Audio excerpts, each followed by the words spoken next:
네, 안녕하세요. 자, 오늘은 우리 단과 시간에 그 기출문제, 우리 지난주 토요일 날 봤던 거, 이걸 한번 검토를 해보고 또 진도를 나가겠습니다. 자, 거기 지난주 토요일 날 치렀던 국가직 문제고요. 우리 학생들이 본 친구도 있고 또 보지 않은 친구도 있을 텐데, 일단 시험 문제를 보면서 특히 고전문학이 꽤 나왔는데 다 아는 거죠. 우리가 고전문학은 알고 있는 게 시험에 나와야 된다는 얘기를 했고, 그리고 각 문제마다 이제 주의할 점들을 보겠습니다. 자, 1번 문제부터 보죠. 맞춤법에 맞는 것만으로 묶인 거. 자, 이러면 틀린 게 하나라도 보이면 일단 제끼라 했어요. 1번에 꼭지점. 우리 꼭지가 우리말이니까 시옷 받침을 붙여야겠죠. 점은 한자어지만 꼭지점하고 시옷 받침을 붙여야죠. 그러면 틀렸다. 또 3번에 딱따구리 여러 번 나왔던 거죠.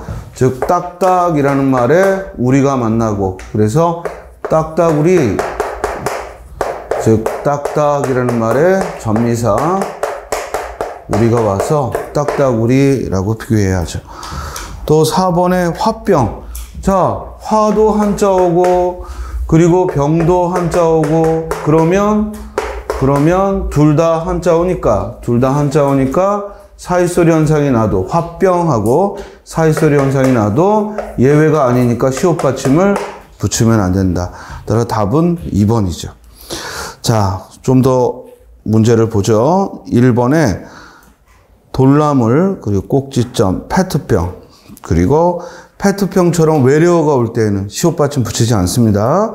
페트병하고 된소리가 나도 시옷 받침 붙이지 않고요. 낚시꾼하고 전미사가 꾼이잖아. 우리가 전미사가 왔으니까 사이소리 현상 아니고, 또 된소리 뒤에 오면 시옷 못 붙이죠. 맞고. 자, 흡입 한자 오면 뭐야? 량. 구름 고유어나 또는 외래어가 오면 양. 정답 한자어가 오면 란. 반면에 칼럼 외래어나 고유어가 오면 난. 기억나죠? 따라서 2번은 모두 맞는 말이죠. 자, 오뚜기 주의하라고 그랬죠? 오뚜기라는 부사에 다시 전미사 이가 와서 오뚜기 하고 명사가 됐고, 이때 전미사 이 음은 본래의 뜻에서 멀어지지 않는 한 밝혀 적는다. 그리고 쌀아기도 몇 번 시험에 나왔죠? 쌀아기 맞고, 그리고 법석하고 된소리가 나더라도 앞이 기역이나 디귿, 비읍 받침 등이 올 때에는 석하고 표기하죠. 그리고 딱따구리로 바꿔야 되고요. 착간, 새빵, 곡간은 모두 둘 다 한자어지만 사이시옷을 쓰는 예외. 우리 6개 뭐 있어요? 곡간, 퇴간, 착간, 숫자, 횟수, 새빵. 이렇게 6개의 한자어는 예외다 하는 거 늘 출제됐던 거고요. 그래서 이번에 맞춤법 문제는 쉬운 걸 냈습니다. 다음 2번 문제 보겠습니다. 자, 예상했던 문제죠. 즉 문맥적 의미를 묻는 거고, 이럴 때 스님이 뭐라고 그랬어요? 반드시 즉 예문과 함께 그 단어를 추리해야지 그냥 싸다라는 말만 보지 말자고 그랬죠. 여기서 싸다는 앞에 목적어와 부사어가 있죠. 선물을 포장지에 싸다. 이렇게 어떤 대상을 무엇으로 싸다. 아래에 3번도 책을 보퉁이로 싼 거죠. 따라서 책을 싼 보퉁이, 정답은 3번이죠. 그러나 1번은 목적어만 있죠. 안채를 싸고 있다. 사람들이 둘러싸다 라는 의미고, 또 2번에 보찜을 싸다 하면 짐을 꾸리다 이런 의미고, 그리고 4번에 책가방을 싸두어라, 책가방을 챙겨두어라 이런 의미죠. 그래서 2번에 정답은 3번. 자, 문맥적 의미는 반드시 유사한 말로 바꿔보거나 아니면 그 문장에서 방금 봤던 문장도 목적어와 부사어가 온단 말이야. 선물을 포장지에 싸다, 선물을 포장지로 싸다. 이렇게 목적어와 부사어가 오면 같은 의미라면 문법 구조도 동일하다라는 거 잊지 말고, 따라서 3번도 책을 하고 목적어가 있고 싼 보퉁이니까 보퉁이에 책을 싸다 이런 의미니까 보퉁이로 책을 싸다라는 의미니까 같은 의미를 갖죠. 자, 3번에 자연스러운 문장, 날씨가 선선해지니 역시 책이 잘 읽힌다. 책이 주어니까 읽다의 피동인 읽히다를 썼죠. 즉 올바른 문장. 반면에 2번, 이렇게 어려운 책을 속독으로 읽는 것은, 즉 속독으로 읽는 건 곧 하늘의 별 따기다. 어색하죠. 하늘의 별 따기와 같다. 또는 이렇게 어려운 책을 속독하여 읽는 것, 속독으로 읽는 것하고 주어가 뭐뭐 하는 것은 하고 나왔으니까 뒤에 서술어도 뭐뭐 하는 것이다. 또는 뭐뭐라는 점이다. 또는 하늘의 별 따기와 같은 것이다. 이렇게 즉 서술어를 맞춰야죠. 3번에 비교문이죠. A보다는 B다. 이럴 때 A보다는 B 하면 앞에 A와 뒤에 B는 동일한 문장 구조를 가져야 돼. 나는 내가 이 일의 책임자가 되기보다는 뒤에는 뭐야? 이 일의 후원자가 되어야겠다 하거나 이렇게 앞에 문장과 뒤에 문장이 병렬 구조를 이루어야죠. 따라서 내가 이 일의 책임자가 되기보다는 즉 이 일의 관여자가 된다거나 이 일의 후원자가 되어야겠다. 이렇게 앞에 무엇이 되기보다는 무엇이 되는 것이 좋겠다는 문장의 구조가 동일해야죠. 4번에 그는 시화전을 홍보하는 일과 접속조사 과가 나오면 접속조사 과가 나와서 앞뒤를 이어주면 이 둘은 역시 같은 구조의 표현이 와야죠. 앞에는 시화전을 홍보하는 일하고 관형절이 왔는데 뒤에는 시화전의 진행에 열성적이다 하고 호응을 하지만 시화전을 홍보하는 일과 시화전의 진행은 서로 병렬 구조를 이루지 못하니까 뒤에도 역시 뭐가 나와야 돼? 즉 시화전을 홍보하는 일과 시화전을 진행하는 일 이렇게 문장 구조를 동일하게 맞춰줘야죠. 우리가 문장을 쓸 때 특히 병렬 관계 호응을 주의하자라고 했습니다. 3번의 정답은 1번. 자, 4번. 설명 방식으로 적절하지 않은 거 이렇게 부정적 질문이 나오면 선택지를 보고 이것이 윗글에서 보이는지 이 점을 검토하자고 했죠. 1번에 빅공의 정의를 제시했다. 그러면 윗글에 정의가 나오는가? 첫 번째 줄 빅공해란 하고 이러이러한 상태를 말한다. 시험장에서는 꼼꼼하게 읽을 필요 없죠? 그죠? 정의문이 나왔는지만 확인하면 되니까 빅공의 정의가 나왔는지만 확인하면 되니까 굳이 석줄을 꼼꼼하게 읽을 필요는 없는 거. 이런 요령도 주의하고 두 번째 빅공의 주요 요인인 인공조명의 누출 원인을 제시하고 있다. 그렇다면 윗글에 인공조명의 누출 원인이 나와야 되는데 그런 얘기는 없죠. 그러면 오히려 윗글에서는 자료를 인용했죠. 즉 국제과학저널인 사이언스 어드밴스의 전 세계 및 공해 지도에 따르면 즉 자료를 인용했고 네 번째 사례를 들었죠. 즉 맨 마지막 문장 빅공해는 멜라토닌 부족을 초래해 인간에게 수면 부족과 면역력 저하 등의 문제를 유발하고 또 이러한 문제를 일으킨다 하고 빅공해의 사례를 들었습니다. 그리고 이 글의 지금 중심 화제는 빅공해죠. 빛으로 인한 공해, 빅공해인데 그 주요한 요인인 인공조명의 누출 이는 중심 화제가 아니기 때문에 이것의 원인을 쓰는 글은 나와 있지 않습니다. 따라서 4번의 정답은 2번. 5번은 문법 문제인데 쉬운 문제지. 불규칙 활용에는 어감만 불규칙한 게 있고 어미만 불규칙한 게 있고 어간 어미가 모두 불규칙한 게 있죠. 1번. 우리가 불규칙 활용을 어떤 명칭으로 확인을 하려면 어미 뭘 넣어보라고 그랬어요? 모음의 어미 아나 어를 넣어보라고 그랬죠? 1번. 걸음이 빠름. 자, 빠르다가 기본형이고 빠르다에 아를 넣으면 뭐가 돼요? 빨라. 자, 빠르다, 빨라. 따라서 어간에 없던 리을이 왔으니까 이는 어간이 불규칙한 르 불규칙 해당되죠? 2번 잔치를 치름은 기본형이 치르다고 치리다는 어가 오면 치러 의가 탈락하는 규칙이니까 2번은 답이 일단 안 되겠죠? 그럼 2번 지우고 3번 라면이 부름. 자, 기본형이 붓다가 라면이 불어, 즉 디귿 불규칙이니까 가능하죠? 또 4번에 우물물을 자, 푸다는 하고 우가 탈락하는 어간이 불규칙한 불규칙 활용이죠. 자, 그럼 관건은 니은에서 갈라지겠네. 자, 1번에 노랗다는 히읗 불규칙. 어간 어미가 모두 바뀌는 히읗 불규칙. 2번에 하다는 하여 어미가 바뀌는 불규칙이지만 앞에 치름이 규칙이라 답이 안 되고. 다음 3번에 합격을 바라다에 아가 오면 아가 탈락하니까 이는 규칙이죠. 그러므로 정답은 4번. 목적지에 이르다.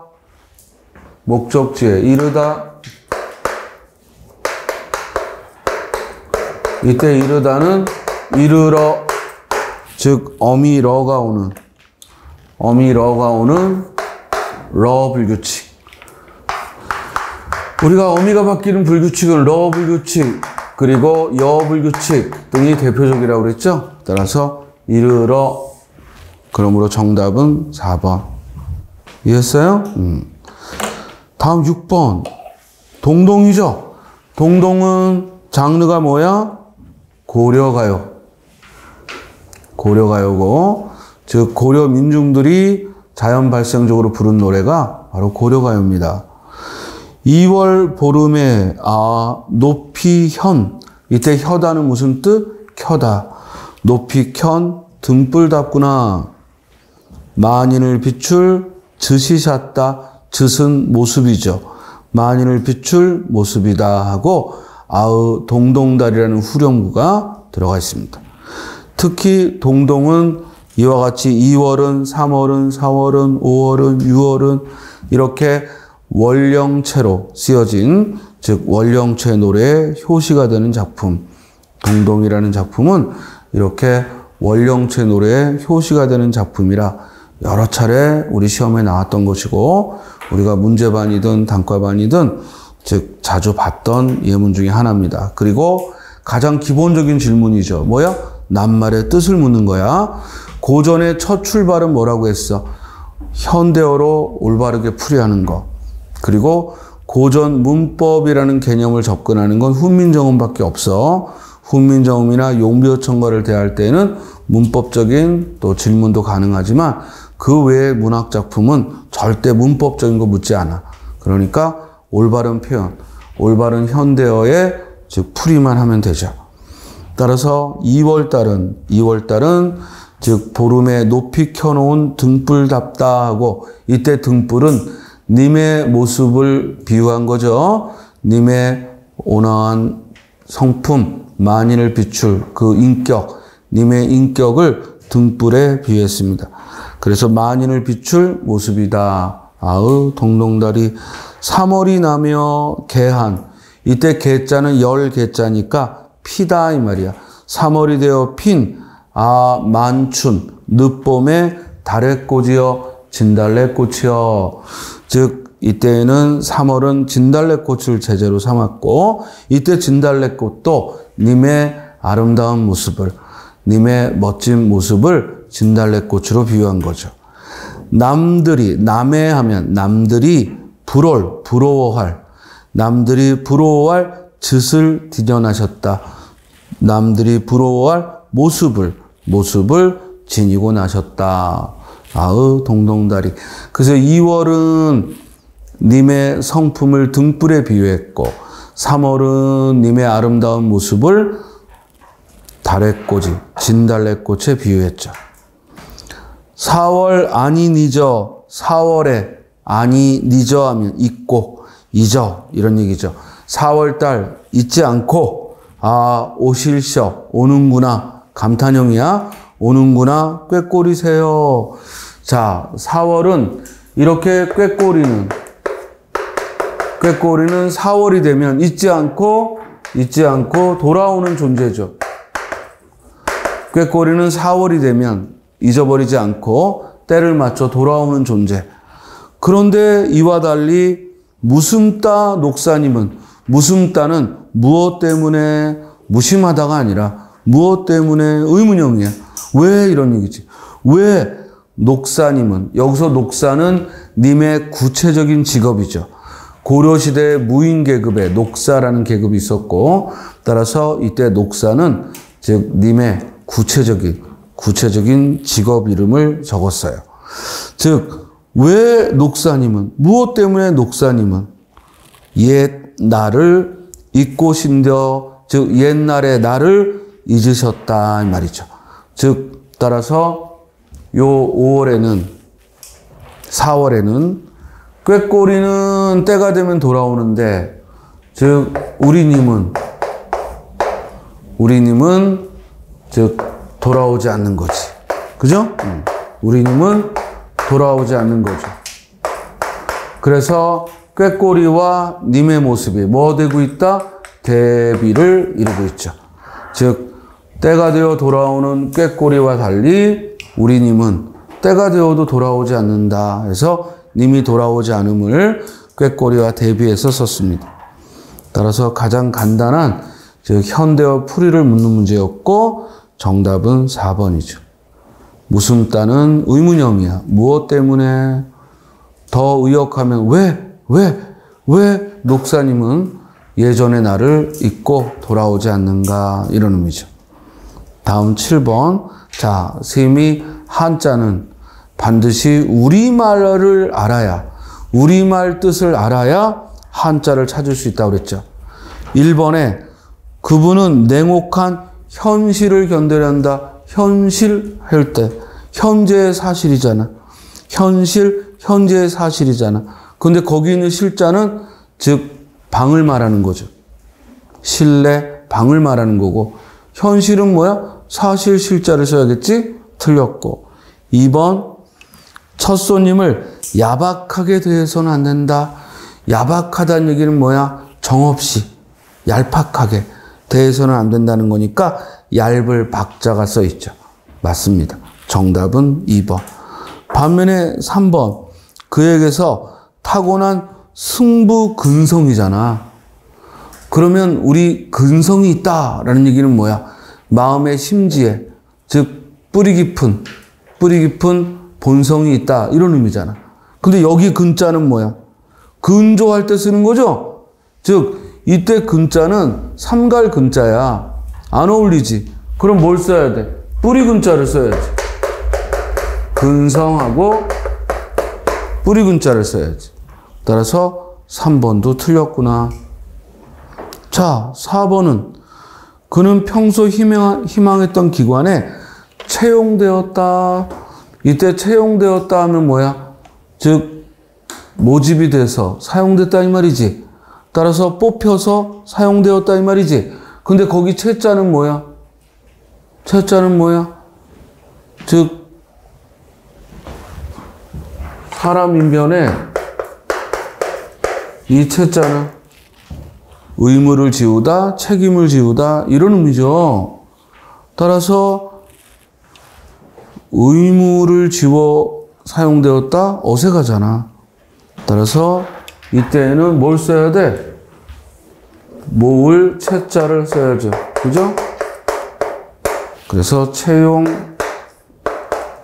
역시 채자가 틀렸죠. 7번의 정답은 2번. 사실은 현실, 근성, 채용 쉬운 말이야. 오히려 야박하다는 말은 오히려 우리가 정이 얇다, 즉 야박하다. 그래서 첫 손님을 야박하게 대해서는 안 된다. 그래서 얇을 박자를 썼고, 그 외의 말들은 실제에도 우리가 많이 쓰는 글자들이고, 그래서 현실할 때 실자는 방실자를 쓰면 안 되고, 즉 현실의 실자. 그래서 실하고 현실의 실자를 써야겠습니다.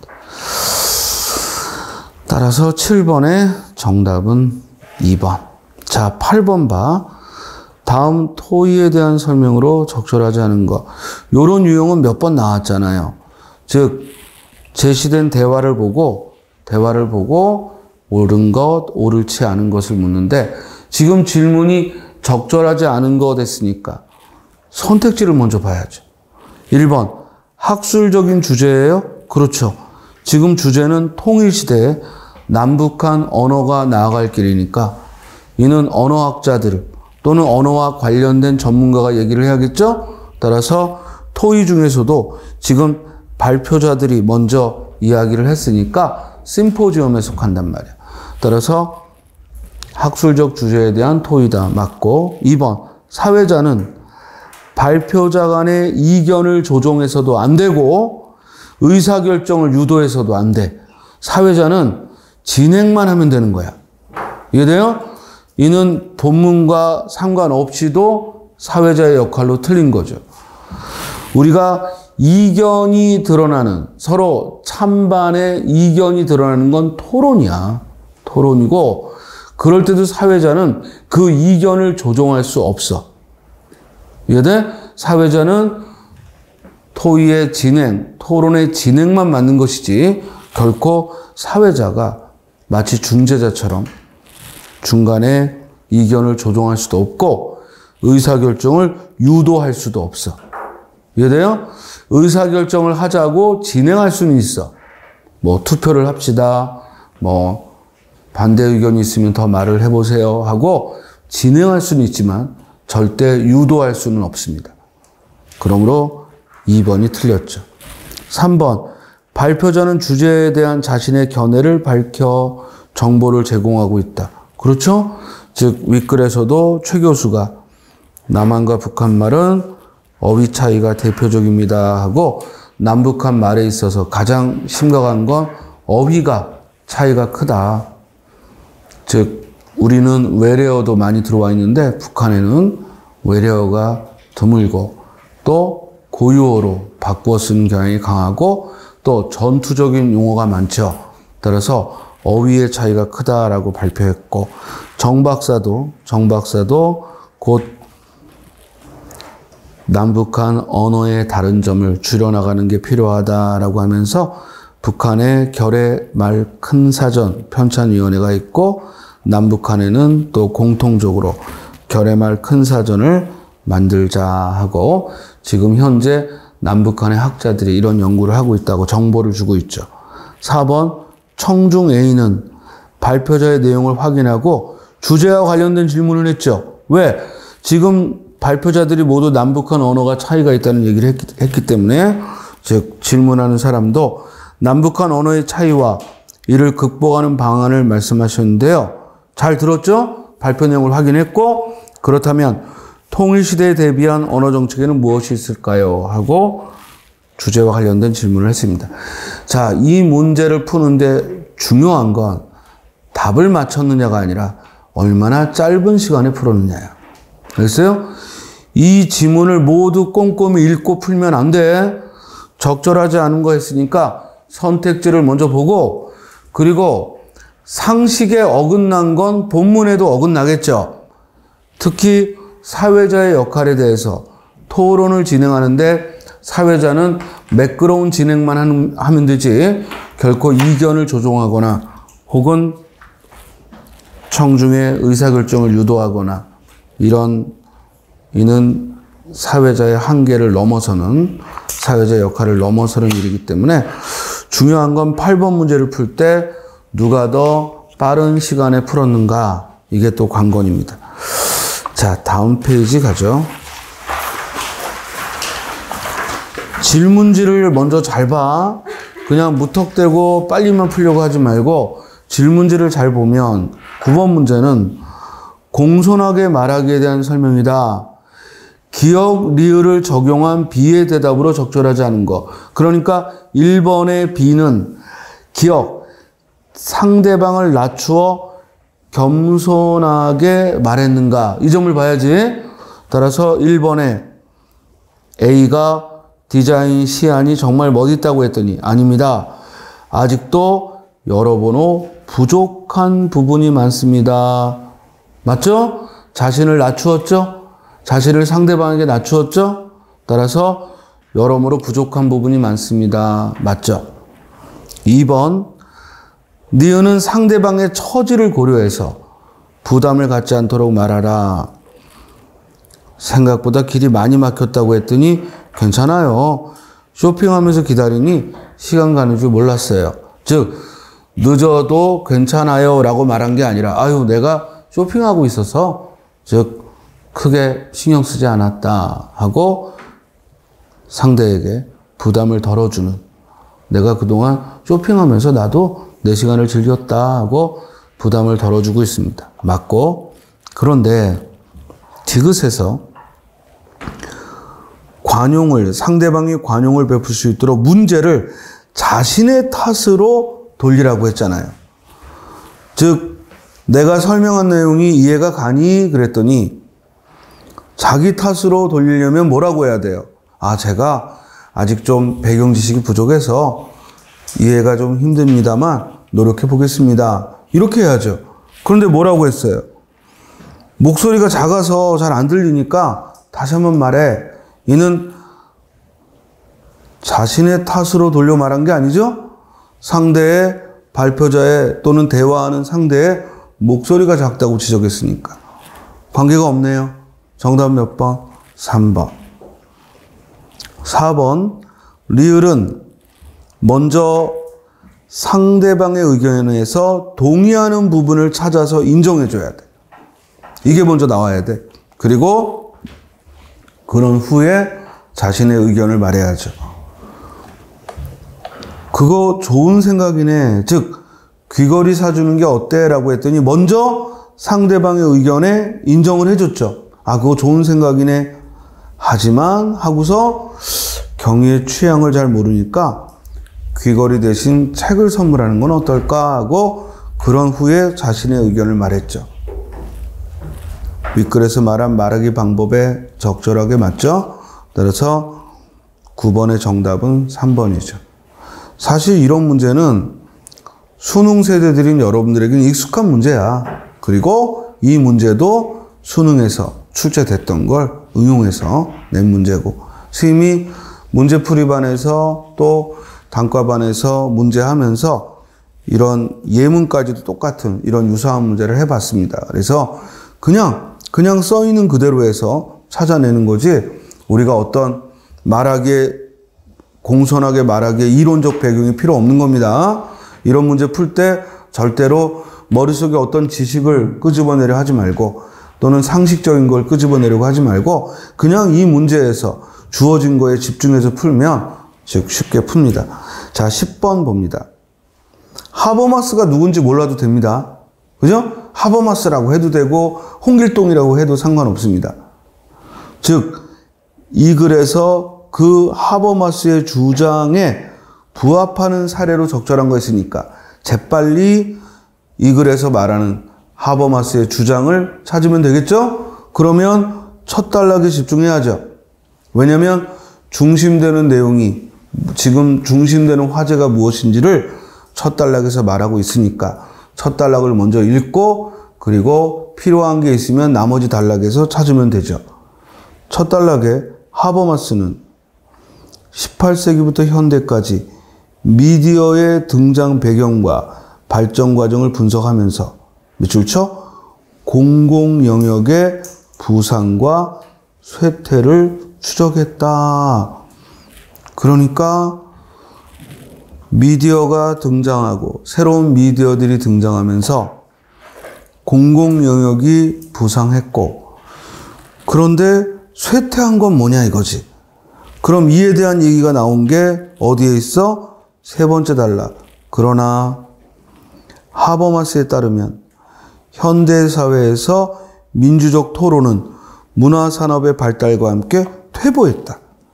대중매체와 대중오락의 보급은 공공영역이 공허해지는 원인으로 작용했다. 즉 공론화할 그런 미디어들이 더욱 많아지면서 오히려 우리의 민주적 토론이나 문화산업은 퇴보했다. 이걸 극명하게 보여주는 사례가 지금의 뭐야? 유튜브 문화죠. 분명히 유튜브를 통해서 너도 나도 유튜버로 자기 의견을 낸단 말이야. 그런데 걸러지지 않는 직접적인 목소리다 보니까 수준이 뭐야? 떨어지지. 그 욕설을 함부로 하고. 이렇게 시사적인 것과 연결지어서 이해할 수 있겠죠. 그러면 1번 살롱 문화에서 사회계층에 대한 비판적 토론은 허용되지 않았다. 지금 이 글은 과거에 특정한 사람들이 모이는 살롱 문화를 얘기한 게 아니라 미디어가 등장하면서 공공 영역은 확장됐는데 오히려 그 안에서의 민주적 토론이 쇠퇴한 걸 말하니까 해당 없죠? 2번 인터넷 발달과 보급은 상업적 광고뿐만 아니라 공익 광고도 증가했다. 자, 분명히 인터넷의 발달과 보급이라는 새로운 문명이 확장된 속에는 맞는데 뭐가 빠졌어? 쇠퇴. 즉 민주 토론이 쇠퇴했다. 공익이 쇠퇴했다. 이 사례는 안 되죠? 3번 글로벌 미디어가 발달하더라도 국제사회의 공공 영역은 공허해지지 않는다. 이는 오히려 하버마스의 얘기와는 반대되는 얘기고 4번 수익성 위주의 미디어 플랫폼과 콘텐츠가 많아지면서 즉 공공 영역이 확장되면서 민주적 토론은 감소됐다. 쇠퇴했다. 정답은 몇 번? 4번. 할만하죠? 다음 11번이 좀 어려웠을 텐데 먼저 맨 처음에 올 문장을 얘기할 때 주어진 문장이 먼저 있죠. 뭐냐면 폭설, 즉 대설의 뜻을 썼어요. 폭설, 대설이란 많은 눈이 시간적, 공간적으로 집중되어 내리는 현상이다. 자, 생리 수업 시간에 이런 얘기를 했을 거야. 중심 문장과 그리고 어차피 글은 그 중심 문장에 대한 뒷받침을 통해서 상술한다는 거, 자세히 쓴다는 거, 이건 알고 있을 거야. 자, 그런데 중심 문장에서 A와 B를 말했어. 그러면 뒷받침 문장은 뭐부터 설명해야 된다고? A부터. 그 다음 뭐야? B를. 이걸 잊으면 안 돼. 이해돼요? 예를 들어 시의 구성 요소에는 운율, 이미지, 주제가 있다. 그럼 먼저 뒷받침은 뭐부터 나와야 돼? 운율은, 이미지는. 그러면 봐. 이 글에서 중심 문장이 뭐냐면 폭설의 뜻을 썼단 말이야. 폭설이란 무슨 현상이다 라고 썼는데 뭐라고 특징을 잡았냐면 눈이 시간적으로 그리고 공간적으로 집중하여 내리는 현상이라고 했어. 그러면 이제 이 폭설 현상에 대해 상수를 하려면 먼저 시간적으로 집중된다는 면, 그 다음 공간적으로 집중되는 현상, 이를 상수해야 될 거 아니야. 그러면 기억은 그런데 눈은 1시간 안에 5cm 이상 쌓일 수 있어. 순식간에 도심 교통을 마비시키는 위력을 가지고 있다. 자, 기억은 뭐냐면 대설, 즉 폭설에 대한 뒷받침, 상술이 아니라 그로 인한 영향력을 썼단 말이야. 그지? 눈이 내리고 난 후에 영향력. 눈이 화재란 말이야. 그래서 그런데라는 접속어가 온 거야. 만약에 화재가 이 뒤부터 다 기억, 니은, 디귿, 리을, 미음이 눈이 화재라면, 눈이 미치는 영향이 화재라면 기억이 바로 와도 돼. 그러나 지금 우리가 알다시피 우리가 예상했던 건 눈이 화재가 아니라 폭설 현상이 화재란 말이야.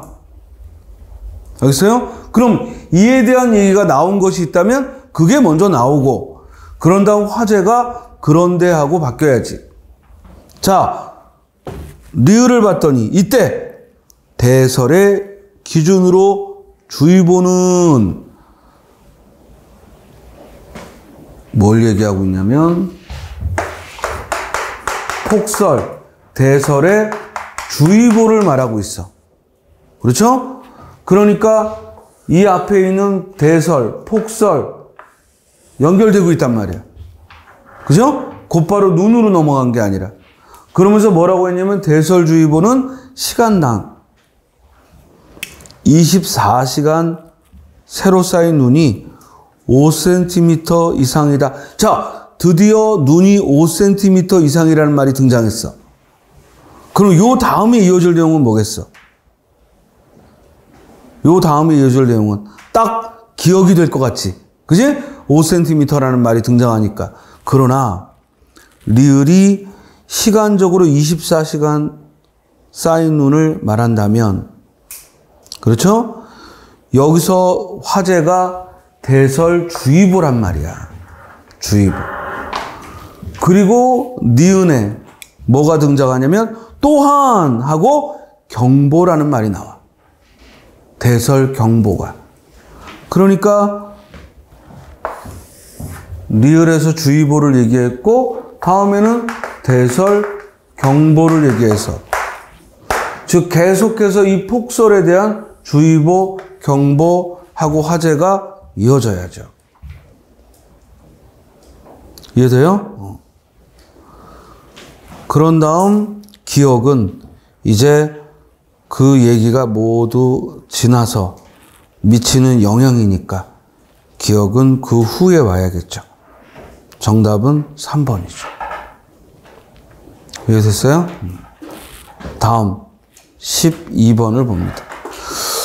요건 출제됐던 거야.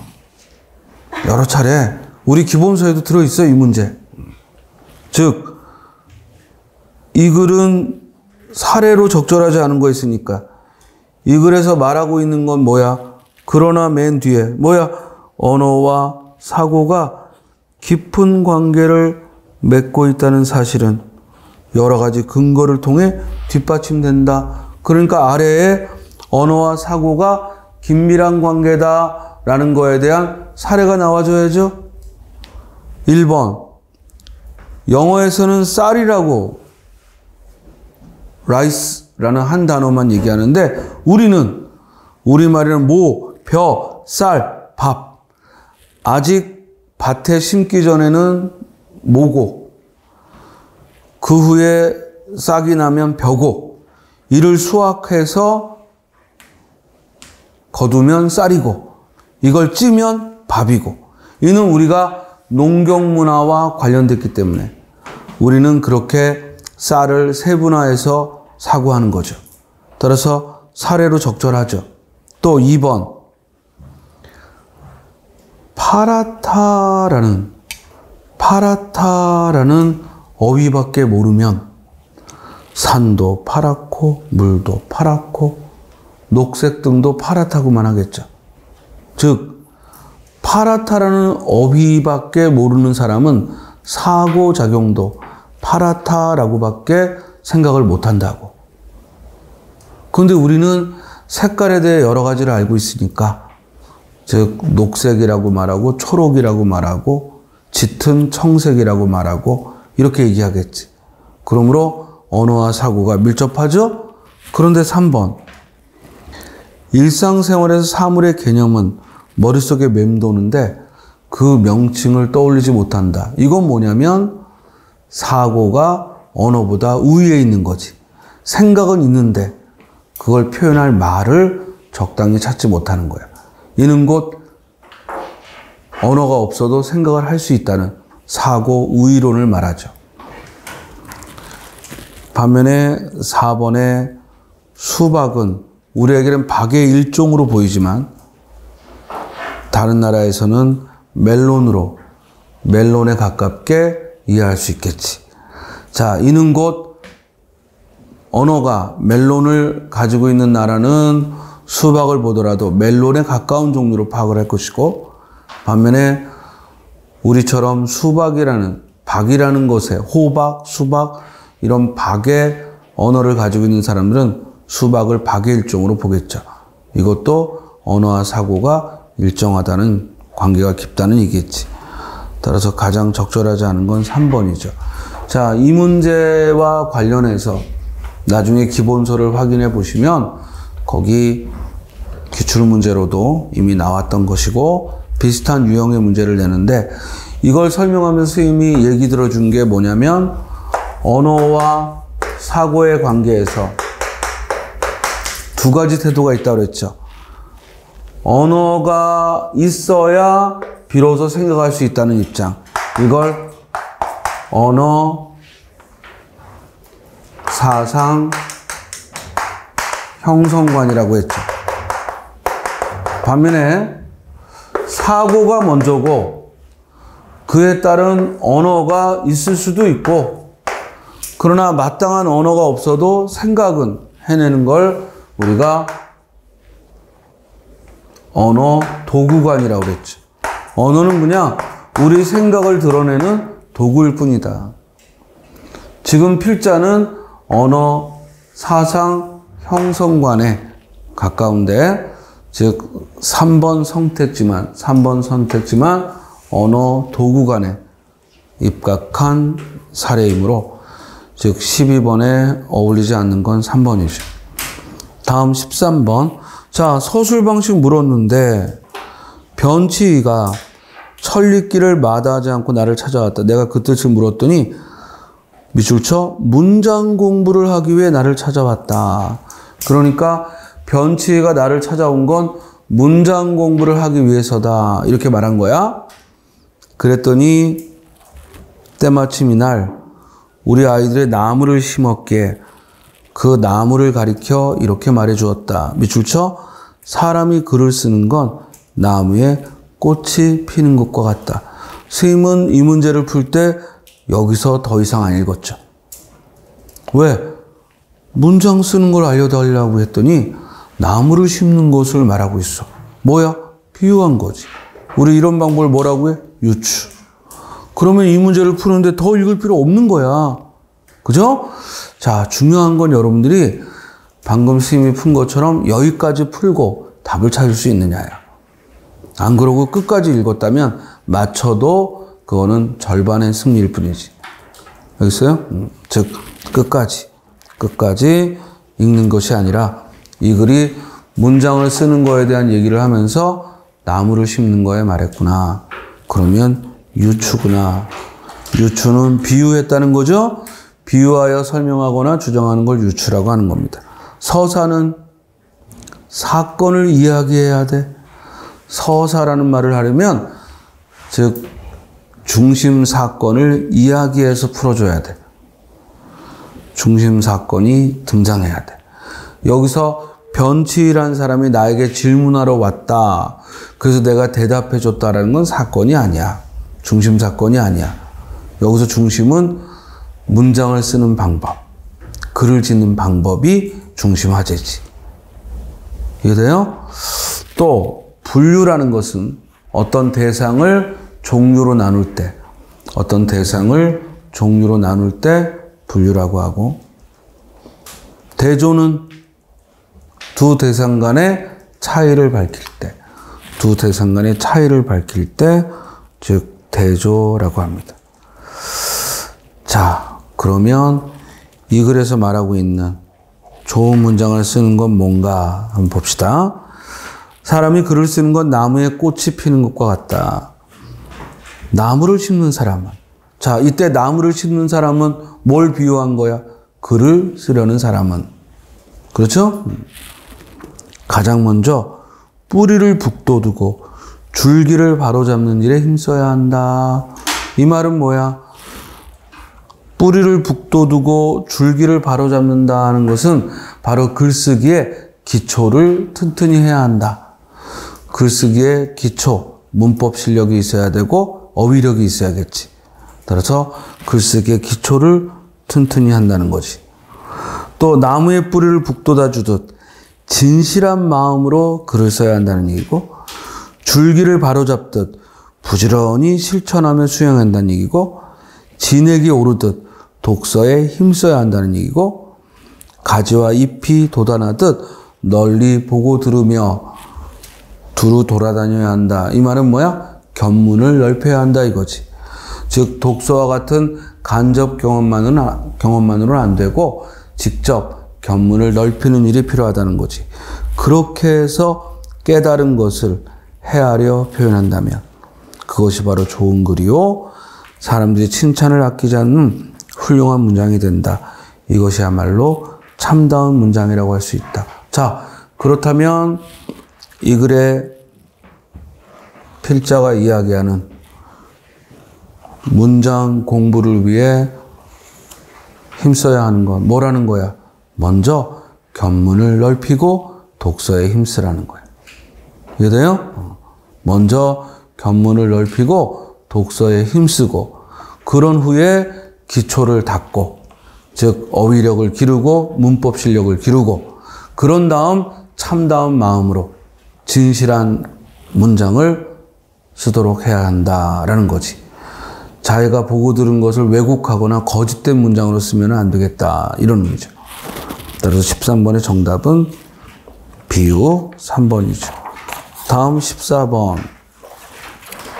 이번에는 다음 글에 대한 이해로 적절하지 않은 것 역시 부정적 질문이니까 먼저 선택지 1번을 보면, 알파벳 언어의 철자 읽기는 소리와 표기의 대응과 관련되는데 각 소리가 지닌 특성은 철자 읽기의 명료성을 판단하는 기준이 된다.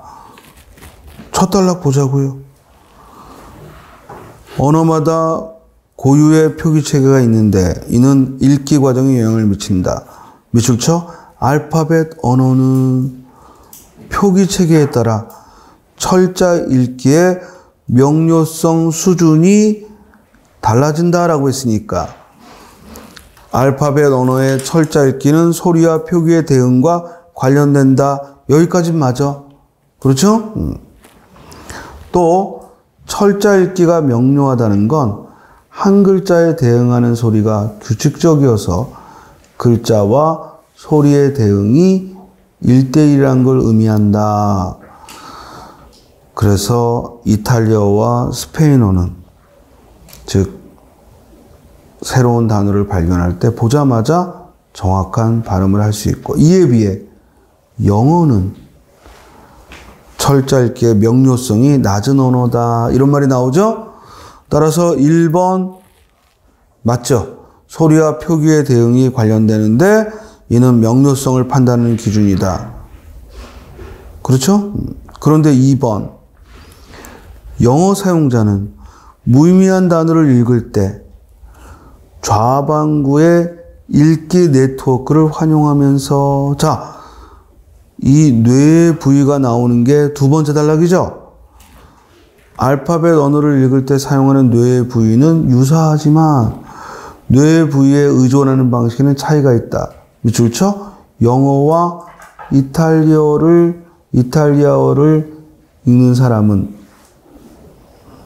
영어와 이탈리아어를 읽는 사람은 좌방구의 읽기 네트워크를 사용한다 라고 했는데, 하지만 무의미한 단어를 읽을 때 영어를 읽는 사람은 암기된 단어의 인출과 연관된 뇌 부위에 더 의존하는 반면 이탈리아어를 읽는 사람들은 음운철에 연관된 뇌 부위에 의존한다. 그러면 영어 사용자는 무의미한 단어를 읽을 때 좌방구의 읽기 네트워크를 활용하면서 암기된 단어의 인출과 연관된 뇌 부위에 더 의존하다. 맞죠? 맞는 말이죠? 다음 3번. 이탈리아어는 소리와 글자의 대응이 규칙적이어서 낯선 단어를 발음할 때도 영어에 비해 명료성이 높다. 맞죠? 4번. 영어는 음운 처리 규칙에 적용되지 않는 예외들이 많아서 스페인어에 비해서는 소리와 글자 대응이 덜 규칙적이다. 거기 두 번째 단락에 왜냐하면 무의미한 단어를 읽을 때 이탈리아어를 읽는 사람은 규칙적인 음운 처리 규칙을 적용하는데 영어를 읽는 사람은 암기해둔 수많은 예외들을 떠올리기 때문이다. 맞는 말이죠? 그럼 답이 없네? 자, 이게 여러분들이 처음 이 문제를 풀 때 만나는 상황이야. 자, 그러면 선생님이 어떻게 풀라고 그랬어요? 이렇게 처음 풀었는데 1, 2, 3, 4가 다 윗글에 있는 것 같다. 그럼 어떻게 풀어야 돼? 확실한 걸 지우라고 그랬지. 알겠어요? 내가 뭔가를 생각해서 맞다가 아니라 확실하게 윗글에서 확인할 수 있는 걸 지워가는 거야. 이럴 때에는 뒤에서부터 읽어보는 게 좋겠지. 4번은 분명하게 나와 있죠. 3번도 영어에 비해 명료성이 높다. 분명하게 나와 있죠. 그렇죠? 그리고 2번. 이때 2번은 암기된 단어의 인출과 연관된 뇌 부위에 의존한다. 분명히 써 있습니다. 그죠? 그렇다면 정답은 1번이 돼야죠. 즉 여기서 각 소리가 지닌 특성은 철자 읽기의 명료성을 판단하는 기준이다라고 했는데 소리가 지닌 특성만이 아니라 소리가 규칙적이라 1대1로 파악할 수 있는 게 이탈리아어와 스페인어고 반면에 영어는 과거에 읽었던 단어와 연관을 지어서 읽게 되기 때문에 소리가 지닌 특성만으로 읽을 수는 없죠. 그렇기 때문에 1번에 즉 알파벳 언어의 철자 읽기는 소리와 표기의 대응과 관련이 된다라는 말은 반쪽만 맞는 말이 되는 거죠. 왜냐하면 이탈리아어와 스페인어는 해당이 되지만 영어의 경우에는 그렇지 않다라는 거지. 그러므로 1번이 답이 되겠죠. 다음 15번. 자, 가나 다라 4개의 시조 중 처음 나온 건 없습니다.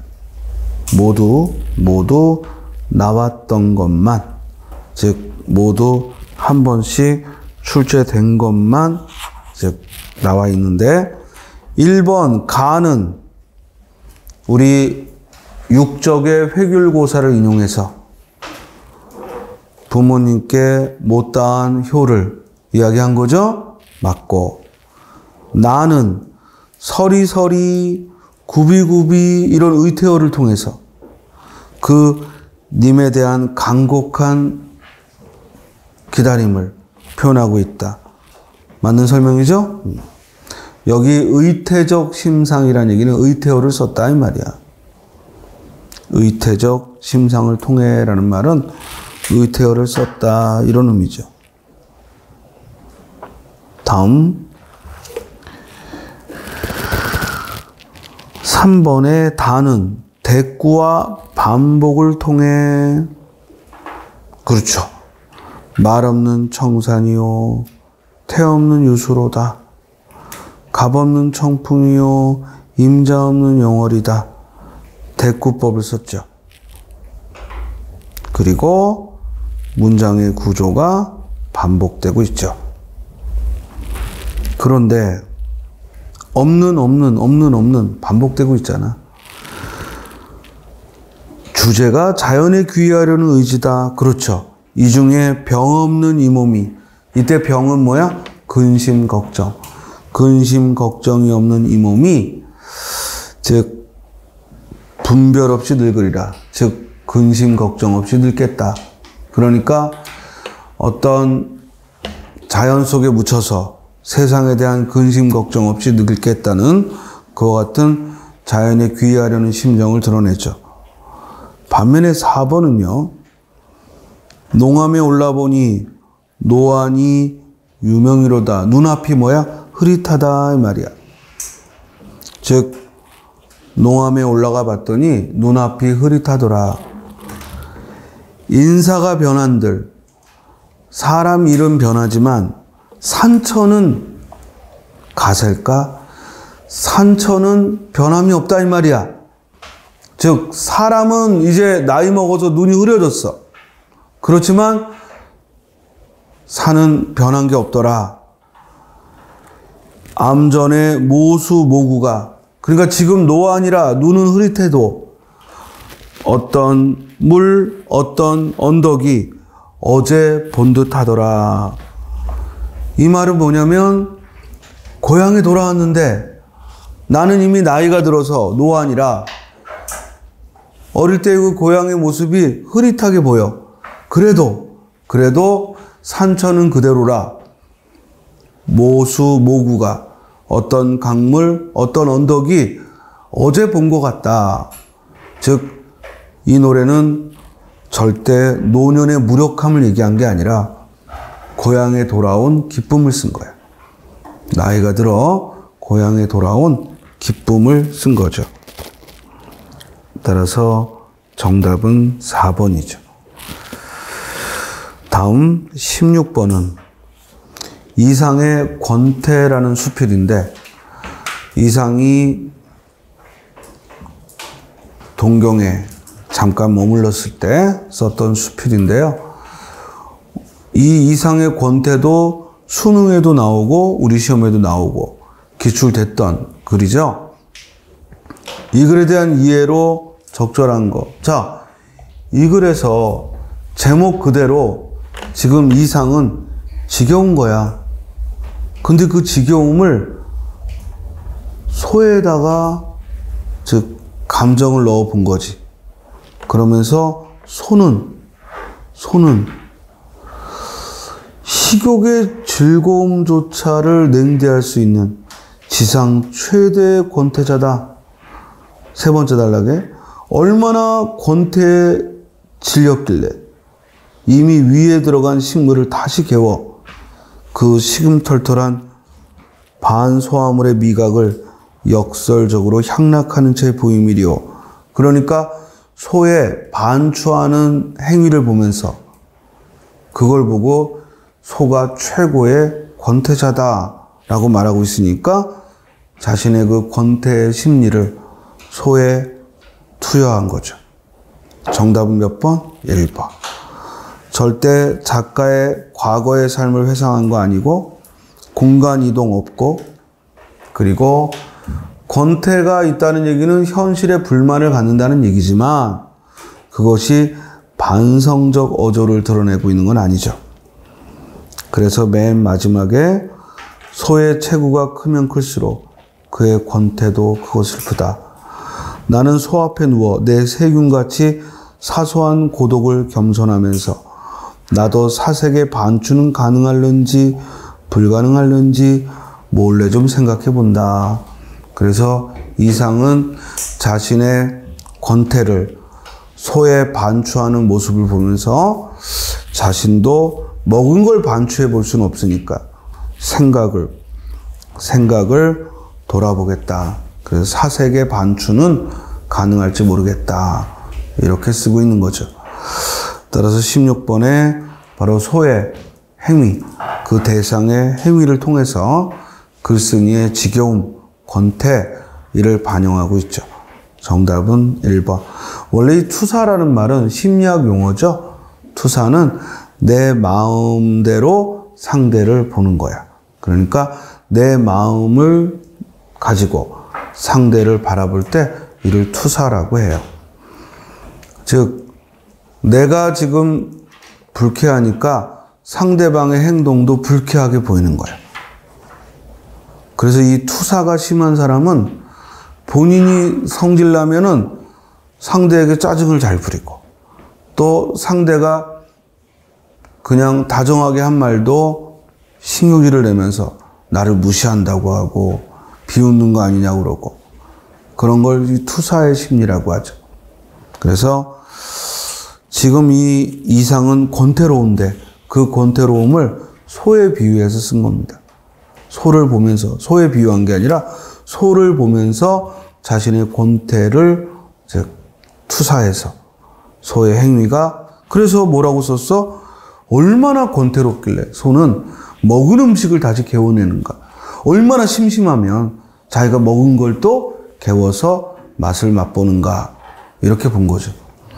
따라서 핵심은 글쓴이의 심리가 투사됐다는 말. 정답은 1번. 자, 17번은요. 처음 나온 작품입니다. 김정한의 산거족이라는 처음 등장한 소설이야. 그러다 보니까 뭘 물어본 거냐면 예상대로 인물이 처한 상황을 물어봤죠. 그럼 재빨리 우리는 황거철이 처한 상황을 찾아야 되고, 본문에 보면은 황거철 씨는 더 참을 수가 없었다. 그는 거의 발작적으로 일어섰다. 이 개 같은 놈들아, 어쩌면 남이 먹는 식수까지 끊으려뇨. 그는 미친 듯이 우르르 달려가서 한 인부의 괭이를 억지로 잡아 저만큼 내동챙이 쳤다. 자, 지금 황거철 씨는 분노하고 있죠? 뭐 때문에? 식수까지 끊어버리는, 즉 농사를 짓는 사람들이든 뭐 먹을 것을 구하는 사람들이든 가장 생명의 기본인 식수를 끊어버린 데 대해 분노했어. 그래서 경찰은 발포를 해서 겨우 군중을 해산시키고 황거철 씨와 청년 5명을 연행해 갔다. 자, 황거철 씨를 분노해서 항의해서, 황거철 씨가 분노하고 항의해서 경찰서에 끌려갔죠? 자, 그 다음 마지막 단락에 황거철 씨는 모든 죄를 자기가 안아 맡아 처리하려고 했다. 그러나 그것이 뜻대로 되지 않았다. 그래서 마지막에 이리하여 황거철 씨는 애써 만든 산수도를 포기하게 되고 마사똥은 한때 도로 물 없는 지대가 되고 말았다. 그러니까 식수를 끊었다고 화가 나서 항의하다가 경찰서에 붙들려 갔고 어떻게든 해결하려고 했지만 뭐야? 도로 물 없는 지대가 됐다라는 얘기는 어찌해볼 방도가 없다는 거지. 그렇죠? 이때 황거철 씨가 처한 상황은 무엇이든 해보려고 항의하고 했지만 도로 문제는 해결되지 않았다는 거지. 그러므로 속수무책이다. 어찌할 방도가 없다. 이런 의미죠. 정답은 2번. 문제는 속수무책이라는 한자를 못 읽으면 못 풀지. 자, 그래서 한자성어. 여기 어려운 건 없잖아. 1번은 뭐야? 동병상련. 3번은 자가당착. 자가당착은 모순이죠? 모순. 자가당착이다. 자기가 낸 꾀에 자기가 즉 구속되는 거니까 관계없죠. 모순된 행동에 자가당착이란 말을 쓰죠.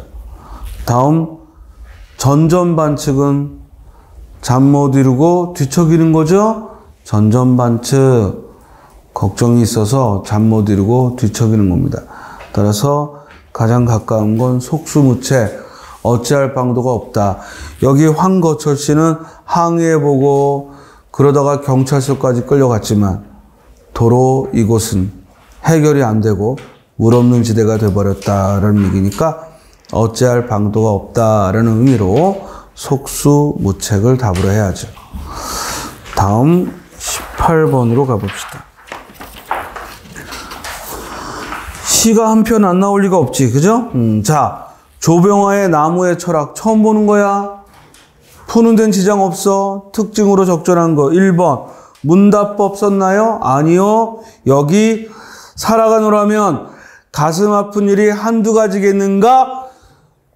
표현은 의문형으로 썼지만 이는 한두 가지가 아니다. 이걸 표현한 거니까 문답법이 아니라 서리법을 쓴 거죠. 일부러 의문형으로 써서 서리법을 쓰고 있죠. 1번 틀렸고, 반어법이 있는가? 깊은 곳에 뿌리를 감추고 흔들리지 않는 자기를 사는 나무처럼 그걸 사는 거다. 즉 그저 흔들리지 않고 자기를 지키는 나무처럼 살아라. 반어적 표현 아니죠? 틀렸고, 여기서 나무처럼 살라고 했지 나무를 의인화한 건 아니죠? 사물을 의인화했다. 틀렸죠. 더구나 목가적인 건 더더구나 아니지. 이 시는 삶에 대한 성찰이죠. 목가적 분위기라는 건 뭐냐면, 즉 양떼를 몰고 구름을 느끼고 한가로운 풍경, 한가로운 분위기, 그게 목가적이거든. 그러나 이거는 삶에 대한 치열한 성찰을 쓴 거야. 산다는 건 나무처럼 사는 거고, 살다 보면 가슴 상하는 일이 어디 한두 가지겠는가? 목가적인 거하고는 전혀 다르죠? 4번 서리적 표현 썼죠? 그러면서 삶의 성찰, 깨달음을 쓰고 있다. 정답 몇 번? 4번. 우리가 1번이라고 쓰기 쉽거든. 왜냐?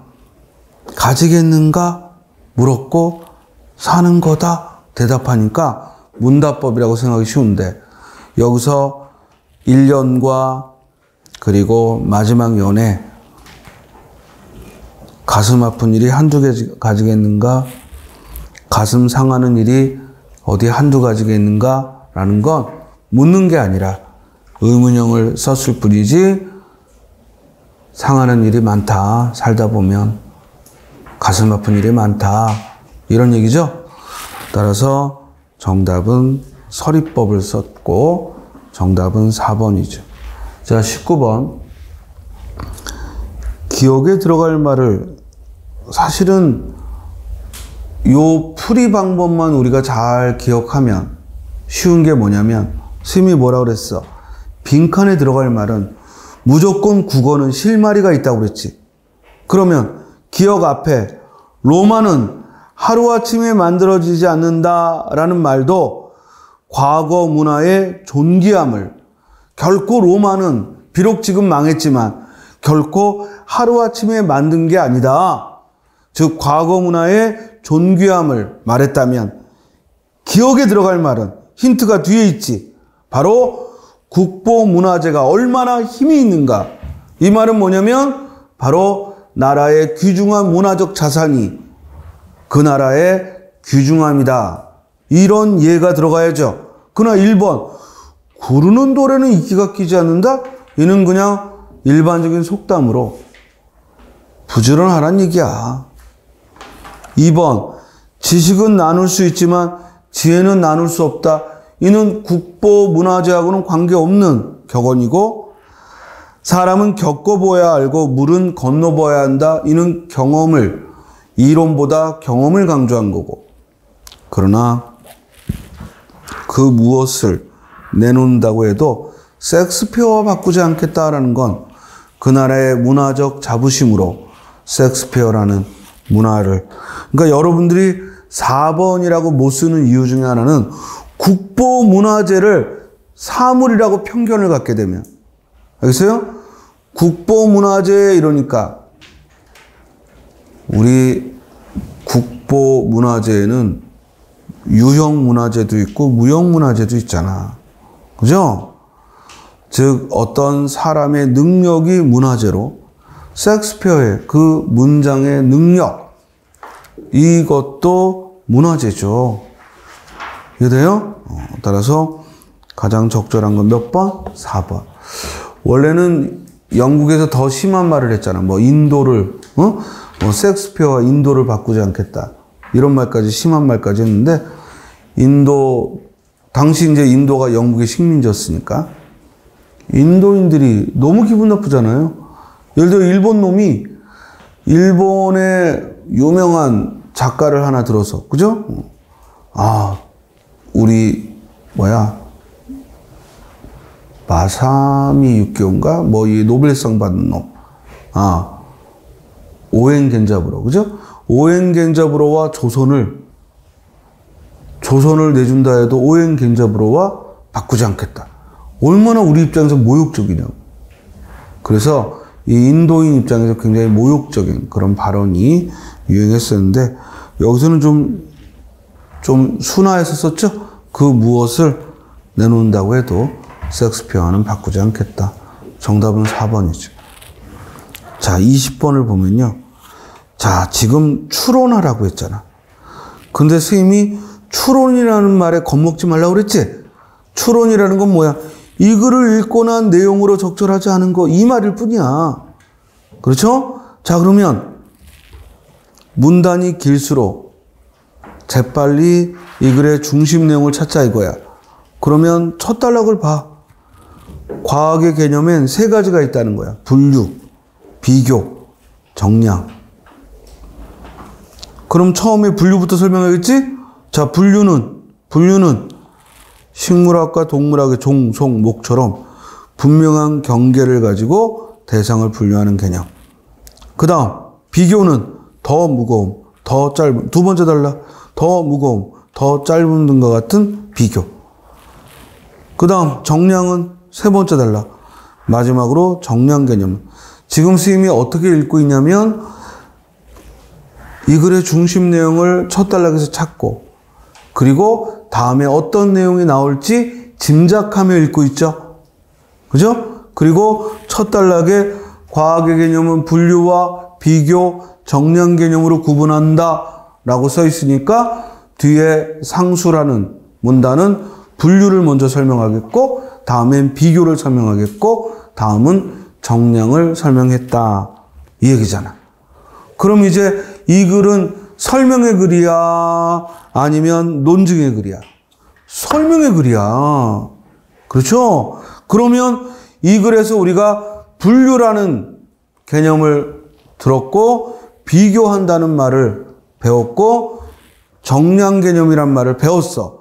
그러면 이걸 적용한 내용으로 적절하지 않은 거, 이 질문이란 말이야. 그렇죠? 1번, 호랑나비는 나비와 동일한 종에 속하지만 나비에 비해 정보량이 적다. 자, 이걸 적다고 표현하는지 정보량에 대한 얘기는 마지막 단락이잖아. 그럼 마지막 단락을 보자고. 정량 개념은 비교 개념으로 발전된 것인데, 이것은 자연의 사실로부터 파악할 수 있는 물리량을 측정함으로써 만들어진다. 물리량을 측정하기 위해서는 몇 가지 규칙이 필요한데, 그 규칙에는 두 물리량의 크기를 비교하는. 자, 호랑나비와 나비는 나비가 더 넓은 개념이고, 호랑나비는 더 구체적이니까 첫 단락에 있네. 첫 단락에 뭐라고 했냐면, 사과, 개, 나무는 분류 개념인데 하위 개념으로 분류할수록 대상에 대한 정보가 더 많이 전달된다 라는 말을 썼으니까 나비보다는 호랑나비가 정보량이 더 많은 거죠. 그렇죠? 정답 몇 번? 1번. 거꾸로 써놨네? 자, 이렇게 해서 우리가 국가직 20문제를 살펴봤는데요. 한번 과거의 국가직 기출과 비교를 해보면 이번 국가직 문제는 문법 문제가 하나밖에 안 나왔어. 즉 5번에 규칙 불규칙. 그죠? 그러고는 어문규정 문제가 1번 하나 나왔고, 그리고 어휘력 문제, 문맥적 의미를 묻는 게 2번 나왔고, 물론 종합적인 문법 문제로 3번 자연스러운 문장을 묻는 게 나왔지. 잊지 말 것은 항상 지방직은 국가직과는 경향을 달리해서 내. 그러니까 문제가 수준이 달라지는 게 아니라 비중이 달라지지.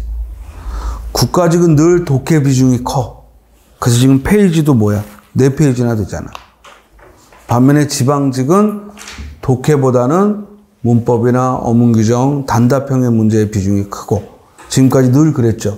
그러니까 여러분들이 이번 국가직 문제를 통해서 즉 독해 문제에 대한 우리 시험 수준이 어느 정도인지 한번 가늠해 볼 수 있고, 그렇더라도 국가직 문제의 경향에 맞춰서 지방직을 대비하면 안 되겠지. 지방직은 보다 더 지식적인 측면을 많이 물으니까 그 점을 고려하기 바랍니다. 자, 그러면 이렇게 기출문제를 살피고 나면은 선생들이 이번에 뭐가 몇 문제, 어떤 문제가 나왔다, 이런 통계를 내주는 거에 따라가지 말고 스스로 해봐. 그러면 지금 한번 해보자고. 우리 국어학습의 파트는 4개야. 첫째, 문법. 두 번째, 어문규정. 이것이 합쳐져서 국어 지식이지. 그죠? 그리고 독해. 즉, 문학과 비문학이 있고, 이게 합쳐져서 독해죠. 그리고 한자어, 고유어, 속담 등등, 이것이 어휘력이죠. 그죠? 그래서 작게 보면 문법, 어문규정, 문학, 비문학이 가장 우리 시험의 중심이고, 한자어나 고유어가 이제 들어가는데, 이렇게 우리가 세 파트로 구별을 짓고, 물론 더 세분화하면 문학 안에도 현대문학, 고전문학, 그죠? 또 현대문학 안에도 시, 소설, 수필, 희곡, 이런 분류를 해볼 수 있겠죠. 그런데 이제 크게 이렇게 분류를 해보면 1번은 어문규정 문제죠. 그죠? 2번은 어휘의 문맥적 의미. 이거 어휘력입니다. 문법 문제 아니에요. 어휘력이에요. 또 3번에 가장 자연스러운 문장. 이는 문법 실력을 요하는 거죠. 즉 병렬관계 호응을 알아야 되고, 그 다음 4번은 설명 방식을 물었으니까 독해 문제, 비문학을 제재로 한. 5번은 오리지널, 즉 규칙 불규칙 문법 문제.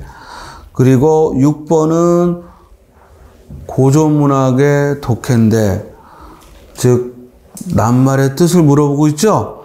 이건 선생님 같으면 어휘력에 포함을 시키고 싶지만 그 지문이 고전문학이니까 문학에 우리가 분류를 해봅시다.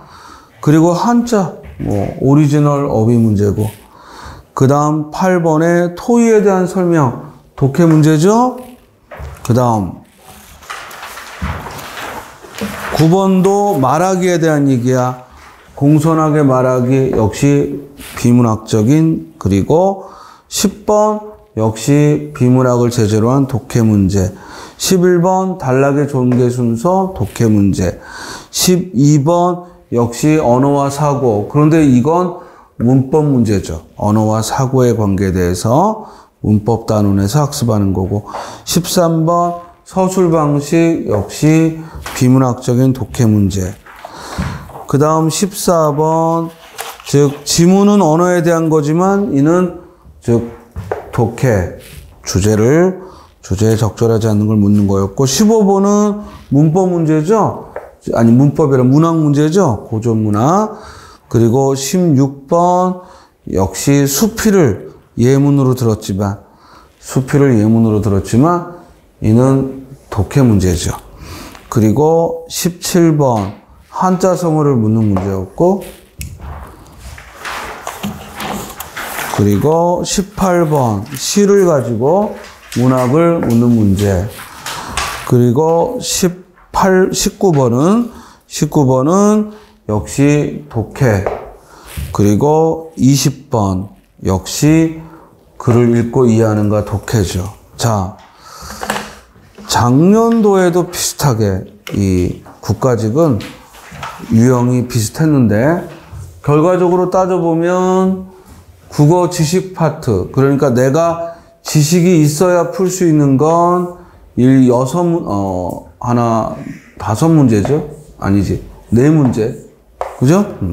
네 문제가 나왔고. 그리고 어휘력을 유일하게 묻고 있는 거 세 문제가 나왔고. 나머지 뭐야? 13문제가 모두 독해. 그래서 독해의 비중이 큰 것이 국가직의 특징이야. 자, 여기서 독해에서 한 세 문제가 이리 옮겨지고, 여기서 한 두 문제가 이리 옮겨지면, 알겠어요? 그래서 이게 한, 8개 정도로. 이러면 딱 지방직의 유형이거든.